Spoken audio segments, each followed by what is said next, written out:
Happy Saturday. I want to hop on here. I want to do a live on how to evaluate a deal for a novation. Okay, that's step one. And then how to have the perfect setup to hand it over to us, right? Because here's the thing. Honestly, the course, I'm going to stop pushing, okay? I'm going for the JV deals, okay? And I want to empower you guys to take these dead leads, dead deals, how to identify the potential novation opportunities and how to evaluate them, okay? And so obviously, so you can pass them over to us, okay? Because I get it. Look, people hate buying courses. People hate, learning a bunch of new stuff. That's totally fine. Look, I'll show you how to find out where these deals are because they're already sitting in your CRM. Like literally, guys, you've got tens of thousands, if not hundreds of thousands of dollars worth of monetizable leads that are just sitting there, stagnant, idle. Okay, and I'll tell you exactly what to look for. So a few things. Okay, when a lead comes in and the house is not in shambles, okay, it's not ready for a full remodel. Guess what? Newsflash, it's not gonna be a wholesale deal. Okay, wholesale, you gotta get 50 cents on the dollar. So when you're talking to a seller and you're like, whoa, they're motivated, they have a problem to solve, but it's not a fit for a wholesale deal, still keep taking them through your process. Like, we're not looking for you to just send leads that are coming in.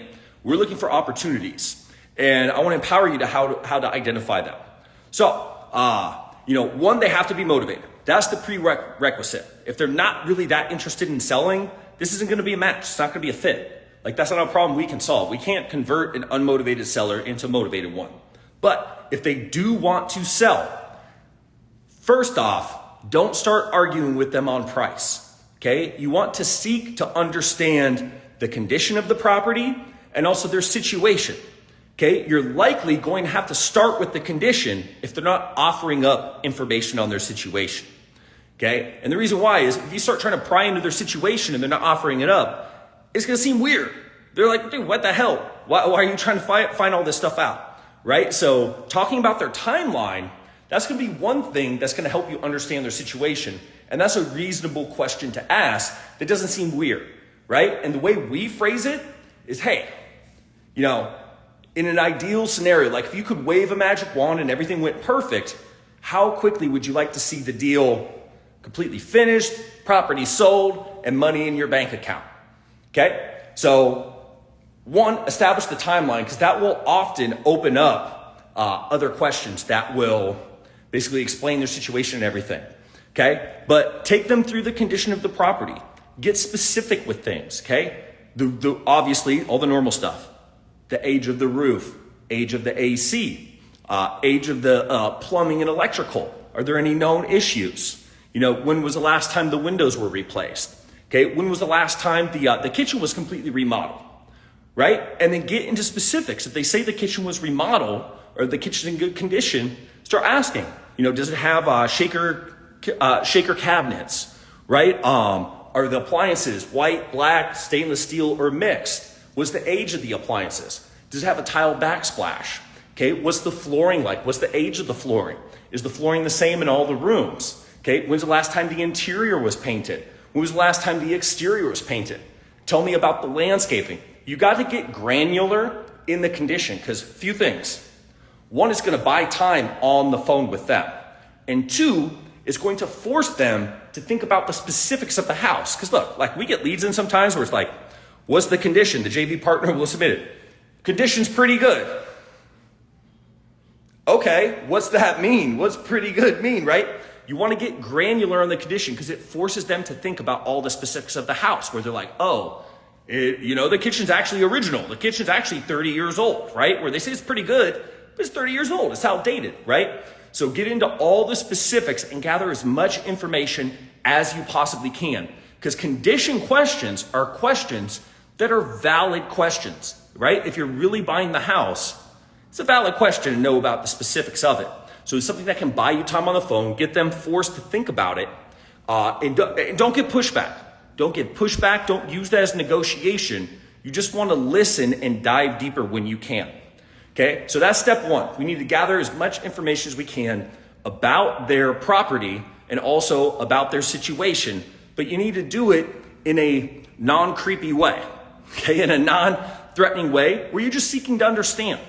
Okay, and this is why it's so powerful too, to position yourself as a glorified information gatherer, right? Rather than a negotiator, business owner, and everything, because you're just seeking to understand their situation so you can give them the perfect solution. Okay, so phase one, discovery.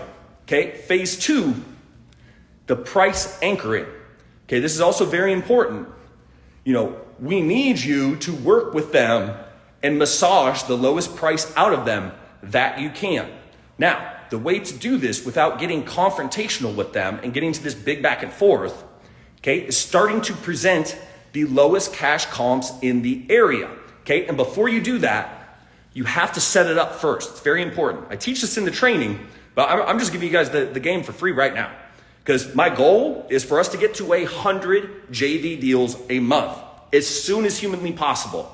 Okay, so we're looking to 10x what we're doing consistently now. We want to get to 100 JV deals a month. And in order to do that, okay, I want to empower you guys on how to identify these deals and how to get them as far along the line as you can before you pass them off. If we're doing 100 JV deals a month, look, guys, our average deal spread right now is probably like 40, 50,000. Okay, and our minimum is 30. And we have ones that are hitting for over 100. Okay, so look, we're doing 100 JV deals a month. Guess what? We're helping a bunch of people make a shit ton of money. And that's the goal, right? I want to empower you. I don't give a shit about selling courses. It's cool. If you want the course, great. I'd rather do a deal with you. The course is only $2,500 right now. The average deal size is 40 grand and we take 60%. So you do the math on what's more valuable for us, right? And the cool thing is when you send us a lead, it costs you literally nothing. This is a lead that you weren't able to monetize anyways. So it's a total win-win. It also solves the seller's problem. But okay, so how to anchor them, okay? We first set it up as, just so you know, our company uses the Fannie Mae appraisal guidelines where basically they're looking at similar properties that are sold in the immediate area. Now for a cash offer, we are looking at other cash sales, okay? And then you just go through and you start naming the low cash sales, but you first have to set it up. You don't just spit out the address and the price, okay? You have to name all the things that are most similar and you have to parse it out and do it nice and slow, okay? So it's like, hey, again, I'm not a decision maker, but I am taking a peek in the area and I noticed, let me set this up. I noticed there was a house that sold for cash recently, and I'm not saying this is what, we're gonna pay, but this one, it was, oh shit. Sorry, I'm trying to set this up. It was also a 3-bed, 2-bath. It looks like square footage was very similar. This one was 1,500 square feet compared to, 1,492 with the subject property. Let me see if I can set this up here so it's not shaking. And we name all the most similar things first, okay? And then the final step is we name, oh shit. We name the address and then we name the price. Okay? And we use a low range. We don't pin ourselves down to a specific number. Okay? And it's a tentative low range. So we're not saying, hey, I think we pay 200,000. We're setting it up like, hey, I'm not the decision maker here, but I do know that they're looking at similar properties, and it seems like cash sales in the area are going somewhere between 140,000 up to 190,000. Is that kind of the range that you had in mind? That's one way to ask it. Another way is, it seems like, cash property is going somewhere between 140 to like 190,000. I'm just out of curiosity. I'm not sure what they would offer, but if there was an offer that came in that range, do you think that might be something you'd be able to live with? That you'd be able to live with. I see people teaching this shit of like, what's the offer that would make you excited? How much money do you need for the house? It's the wrong way to frame it. You're setting up the expectations wrong. And this is why people do this, okay? Because they think they're in a negotiation with the seller. And when you set up that framework of a battle, okay, even when the seller beats you up and gets too much money out of you, they still feel like they lost. And the reason why is they're a layperson negotiating with a professional. Eliminate the fact that it's a negotiation. It's not a negotiation. Real cash pays what it's going to pay, okay? It's not, I'm going to see what I can get out of that. You need to eliminate that. You need to fortify your position with facts and logic. That's how you get them to come over to your way of thinking. Okay, fortify it with facts and logic by, naming the low comps. Okay, if there are no low comps, what do? Okay, you name the lowest comps that there are that sold on market, and then you position that as a best case scenario. And then you back out realtor fees, closing costs, commissions, all that. So normally about 10%. And then you take all the things that are different. And then you go through that of what it would take to get the subject property up to that condition. Here, I'll give you an example. It's free game. Give you an example. So let's say there's only one cash sale. So we name that cash sale, and then we keep it pushing. Then we look for another one. This may be a little bit dated, but it's sold on the market, right? So when we find that one, it's like, hey, I saw another one. Now this one actually sold on the market. So that means they went out, they interviewed a bunch of realtors, they hired the best one they could find. They fixed up the property, they put it on the market. This one's a 3-bed, 2-bath also, just like the subject property. And oh wow, I'm taking a look at the pictures here, and it looks like they have brand new cabinets in there. They wouldn't put quartz countertops in there. It's got a tile backsplash. It's got, stainless steel appliances. And let's say the kitchen was the only nice thing and the rest of the house is ass, right? Go through that and name all those things, okay? And then give a range on what you think that might cost. Here's the key. Quit giving specific numbers because they're always going to argue with that. Give a range that covers the lowest number they'd possibly say and then the highest number they'd possibly say. Okay, some people teach, ask them what they think it would cost. Well, here's the problem. What if they say it costs $5,000? Then what? Where do you go from there? You start arguing with them, right? That's the only thing you can do. So here's the process. We set it up so it's irrefutable. It covers the whole spread. It covers the whole spectrum. So it's like, hey, in the kitchen alone, I don't think it'd be unrealistic to say, it could have been $15,000 to, up to like $40,000, $45,000 to get it to that point between all those things. So we name all the things that are different, and then we try to get them down. And then the final thing is we back out realtor fees, commissions, closing costs, all that stuff, right? Now, right? So the goal is when you identify these deals where it's like, I've got a motivated seller, okay?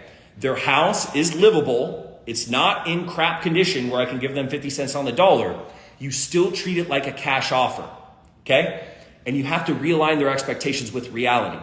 So you have to go through and show them what a real cash offer looks like. Cash offer is a cash offer. It's not like 50 cents on the dollar if it's beat up, 60 cents on the dollar if it's okay, 70 cents on the dollar if it's a little bit better. No, it's like all or nothing. They're either paying super low or they're picking a different house. Okay, so you have to eliminate out of their mind that. Okay, and then we're also using on-market stuff. Sorry, I'm ending this call. We're using on-market stuff to set up the best case scenario, but then we're highlighting all the things they would have to go through to get that. Hiring the realtors, putting it on the market, showings. If there's a long time on market, definitely highlight that. Oh my goodness. This was 87 days on market. So it took them almost 3 months to get this thing closed. And it looks like it's in great shape. It's got blah, blah, blah, blah, blah, blah, blah. And then you give a range on what that might cost, right? And then you back that out of the purchase price after you take away the 10% for realtor fees. Shit, this phone don't want to stay up. After you take out the 10% for realtor fees, closing costs, all that, then you back out repairs. And then you remind them, hey, if an investor is going to do all this, they need to make a profit. And typically they're looking for a 10 to 20% profit margin because they've got hard money costs. They've got all this. So you need to realign that expectation with them on what a real cash offer looks like and what getting a retail offer entails, the experience. Because here's the thing. People that go with our solution, they're looking for certainty, peace of mind, and a hands-off experience. So you have to show them what the certainty looks like, where it's super freaking low. It's lower than they want to be. And then you have to show them what, a retail experience looks like. It's a pain in the ass. They're going to spend money. They're going to spend time. They're going to have to go through a process, and there's no certainty in it. You have to introduce uncertainty because this is the reality of the situation. right? If 99% of people are going to hire a realtor and list on the market, the people we're talking to are trying to avoid that experience. So we're not stealing deals from realtors. These people already don't want to work with realtors. We're actually saving them from unethical wholesalers that are either going to whack them over the head and have them take like a crazy price, which they're probably not going to do, or they're going to promise them too much money and not be able to complete the deal. So how do you set it up for us, right? So once you take them through this process, the discovery process, where you gather all the information about the property, about their situation, you're empathetic, you're listening to them, you're caring about them, you're not trying to argue with price, you're not trying to negotiate, you're not talking business with them, you're just seeking to understand. This is very important. People in these situations want to be understood. This is a human need, and no one else that they're talking to is doing this. If they were, they probably already had the deal. They're trying to negotiate with them and talk business with them. Okay? Now, if someone doesn't have any problems to solve, you got to keep digging, but here's the thing. They're probably not going to sell at a deep discount. It's probably not a lead. So you don't need a system that's going to work for everybody. You need a system that's going to work for everybody that's going to actually benefit from your solution. So I hear these people try to do these things just to stay on the phone, and they're talking to people that will never do business with them. So that's the thing. Like, look, if the person's not motivated, my system's not going to work. It's not. It's not a magic bullet that just turns everybody into a motivated seller. It's a net that, when casted properly, will get the motivated sellers into the net and give them the solution that they're looking for. So how do you hand it over to us? Okay. Once you go through the anchor phase and you're anchoring them super low for the cash offer, you want to leave them on the hook. Okay. Leave the tension. The tension is what makes the magic happen. Okay. The reason they're ghosting you is they got everything they wanted out of you. You named a specific price. They don't like the price, and now they're done with you. Okay. That's why we do low tentative ranges and position ourselves as a glorified information gatherer. Okay. The reason why is because they can take everything with a grain of salt, and you can give them a little drip of hope too at the end. It's like, hey, just so you know, Mr. Seller, like I was mentioning, I'm not the final decision maker. I'm a bit of a glorified information gatherer. I want to pass over your file to the decision makers. I want to make sure I'm not talking above my pay grade. I don't want to tell you too much and then you're mad at me later when it comes in lower, or tell you too low and then you're mad at me now and we actually could have done more. So we're a little bit backed up right now. We're looking at a ton of properties just because everything that's going on in the market. So honestly, it may be a few days before I can get back to you. But when I get back to you, I will have a final decision, and I'll either have a formal written offer that we're ready to move forward on, or if we can't for whatever reason, I'll at least let you know why, and I'll try to be helpful and point you in the right direction. Does that sound fair? Boom. Right there. Leave it on the hook. And then this is what's going to happen, right? Then you go to novationjv.com or novationking.com/novationjv. Either way, novationjv.com is probably easier to remember. Links in my bio. Okay? You're going to submit all the information, and hopefully you gathered some good notes and details about their situation, the property condition. You can put all that in, because I'll tell you this. If I have 2 leads and 1 phone and 1 mouth, and 1 lead is all filled out with all this detailed information, and the other one's like, property's pretty nice. Guys, you tell me, which lead am I calling first? Which lead am I calling first? The one with all the details. Because something that is a low effort submission is easily dismissed, right? If you have all the information, I'm going to be much more likely to put my efforts towards what you're doing, right? Because you took the time to do it. So I'm going to take the time to respond. Like, I'm not selfish with my time. I ask anybody that knows me. If you've DM'd me, whether you're in the program or not, I'm answering your freaking question. That's just how I roll. That's who I am. It only takes 10 seconds out of my day, and it may help someone make money. So if you guys do have questions, drop them in here. You can DM me. I respond. I'm not this guy that thinks, buy my program. Consult an attorney. No, I don't give a shit if you buy the program. Look, I'd rather do deals with you. And honestly, I may turn off the program for a little bit and just open it up to JVs. Just JVs. Because look, the JVs, first off, it don't cost you nothing. It costs you literally nothing to send me a lead. And the upside on it is magnificent. It requires no effort on your part other than going through the lead you had to do anyways. And you have potential to make $10, $20, $30,000 as your cut. Or like Omar. Okay, look on my feed. Omar made $78,000 on a lead that he sent us. His cut. So, dude, we help a shit ton of people make a lot of money. And that's why anyone that goes against me, normally gets embarrassed because look, our track record's fucking crazy. But okay, so how to pass it over? Let's get back on track. The way to pass it over is leave them on the hook with the tension and then submit all the details to novationjv.com. Okay? Myself or one of our closers is going to reach out to you, hopefully as soon as possible. It could be a day or two. Okay? Don't freaking blow us up. If you submit it and no one calls you within 5 minutes, look, I'm sorry, we're talking to other people. We have a lot of submissions. I want to help you. If you think you have one that's incredibly hot and it's like a freaking 100K spread, okay, cool. DM me. But if you're just sending some boo-boo that you didn't really put any time into, wait, you got to wait your turn. It is what it is, okay? But yeah, submit it in there. We're going to then reach out to you and we're going to gather some more information and details. Okay? So we're not going to call the seller. We're going to call you. All right? So we call you. So pick up your phone. If we don't get a hold of you, we're going to text you. I can't tell you how many people submit a freaking lead. We call them. They don't pick up. We text them and tell us who they are. And then they never respond. Like, why the hell did you even submit the lead? Why'd you even do that? Right? So pick up your phone. If you're on the phone, it's cool. I get it. You're probably busy, but respond, right? Let us know because we're going to send you a link to our warm handoff script. And then we're going to have you call the seller and you read through. It's a short paragraph of the warm handoff script where basically you're setting us up for success. In essence, it's telling them that, hey, look, you passed it to the decision makers. Unfortunately, it's not going to be a fit for you guys to make an offer on at this time. You're going a different direction. However, you have your colleague Rich on the phone or whoever the closer is. And the company they work for has a different business model. And sometimes they can make deals work that aren't a fit for you, right? And then, hey, my colleague just has a few questions to see if this might be a fit. Boom. And that sets us up with a clean slate. Okay? And it's the freaking God's honest truth.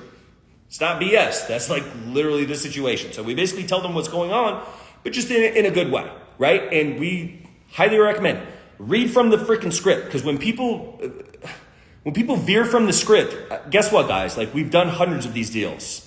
The script is the script for a reason. I know everybody wants to put their own spin on it and improve it. And same with the thing in the course. People veer off the script. I'm like, why don't... You don't have to improve on something that already is freaking brilliant and already works. And that's not tooting my own horn. This has been forged in the fire of making millions of freaking dollars.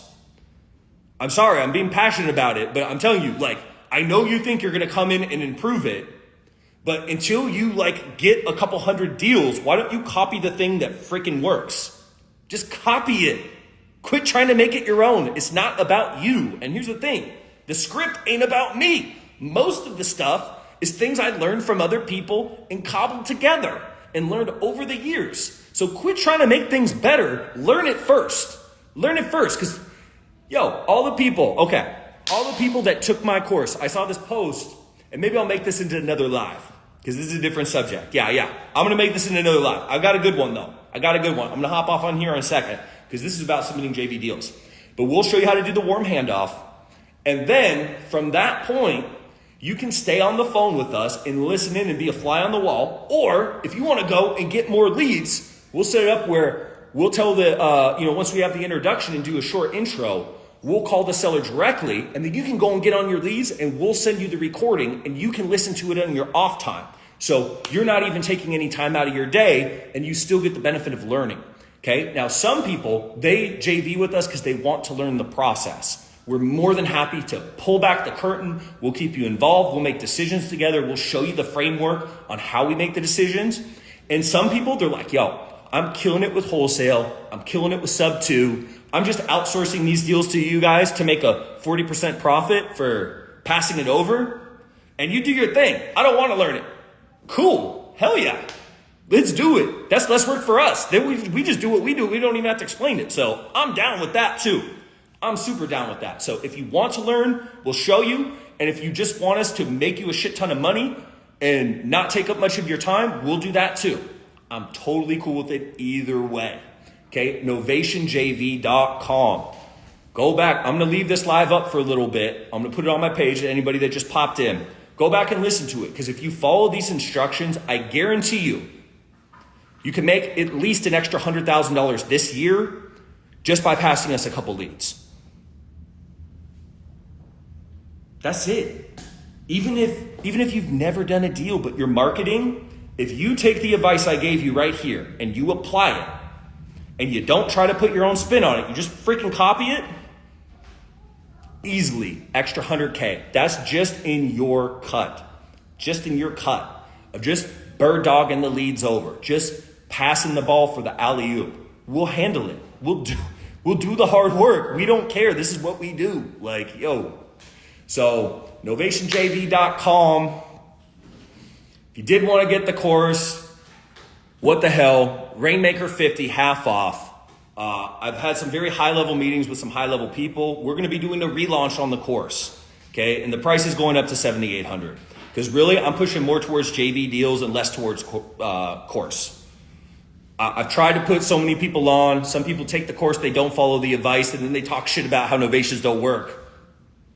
I don't know what to tell y'all. Y'all thought you were so much smarter, but I guess it didn't work out. I guess you're out of the game now. Right? And all the people that follow the advice, what do you know? They're fucking crushing it. So, cool. I'm going to hop off on here for now. I'm going to leave this up for a little bit. Yo, my YouTube channel I'm going to start be doing more content there. Okay, I did a live yesterday at Brent Daniels' office, Mr. TTP, the freaking living legend.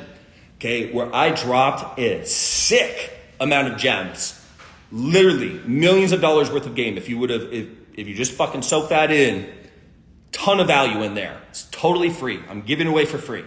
It's in my page now, but I also dropped it on my YouTube, and my YouTube has got like 3 freaking plays. Okay, I only have like 200 something subscribers, but I'm going to be doing less long form content on my Instagram, and I'm going to be moving more of the long form content onto YouTube, just because it's a better platform for long form content. Okay, slowly I've built up my long form content on here. You see all the live calls and everything. I want to still give you guys value, but please do tap in. Like, if you get value from what I give, I'm going to be giving more exclusive content on my YouTube. I'm going to be doing more calls on my YouTube. It's Novation King Rich Wonders is the YouTube. I think it's just Novation King, but you can search it. If you can please give me a subscribe. It helps me with the algorithm, push this to more people. And I'm going to be dropping exclusive value on there that's not going to be on Instagram. Okay? Yeah, I'm still going to be blessing Instagram, but here's the thing. Like, short form works so much better on Instagram. Like, the long form stuff that doesn't get out to very many people. Okay, so I want to put it on YouTube because that's the better platform for that. But I'm going to hop off on here for right now. And then in another little minute, if you're around, I'm going to address another controversial issue. Another controversial one. And it's going to be interesting. So I'll see y'all in a minute here.